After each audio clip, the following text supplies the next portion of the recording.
Iron Spider was attacking Spider-Man, and Spider-Man could only keep dodging, until he finally found an opening. He grabbed Iron Spider's helmet and ripped it off. Should have seen that coming.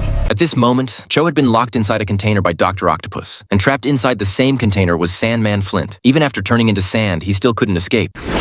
Hands off, monster! Meanwhile, Spider-Man also encountered Dr. Octopus. He realized the entire island was a giant trap. On the other side, Cho was searching for a way to open the container. He thought Sandman was controlling everything from behind the scenes. But Flint offered to work together. However, the proud Cho refused to cooperate with the villain. Yeah, everybody I meet just wants me to do brain tricks.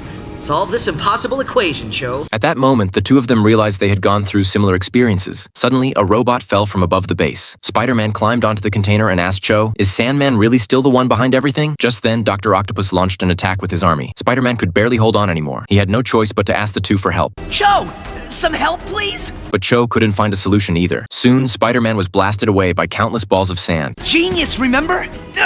You can do this! Cho discovered that the container was controlled by sound waves. As long as they found the correct frequency, they could unlock it. So, he asked Flint to expand his body. With the continuous vibrations, the container locks finally started to open. Flint instantly burst out, sending the sand all around flying apart. But soon, the sand began gathering again. Flint couldn't control it, because Dr. Octopus was controlling everything with a remote device. Spider-Man immediately charged toward the Iron Spider armor. He knocked Sandman out from inside the armor, then destroyed the armor's reactor. A powerful electromagnetic pulse was released instantly. The remote control device stopped working. Then, the sand began falling apart and returned back into Flint's body. Dr. Octopus immediately activated the self-destruct system and escaped. As the laboratory collapsed around them, Flint transformed into a giant sandball and smashed through the ground. In the end, he carried everyone safely to the beach. Back at the base, Flint discovered a surprise. He truly had control over his own power. Spider-Man invited him to join the S.H.I.E.L.D. Academy, but Flint refused. So Flint transformed himself into a small beach corner inside the base. Cho also began reflecting on his mistake. Being called a villain doesn't always mean someone is a real monster.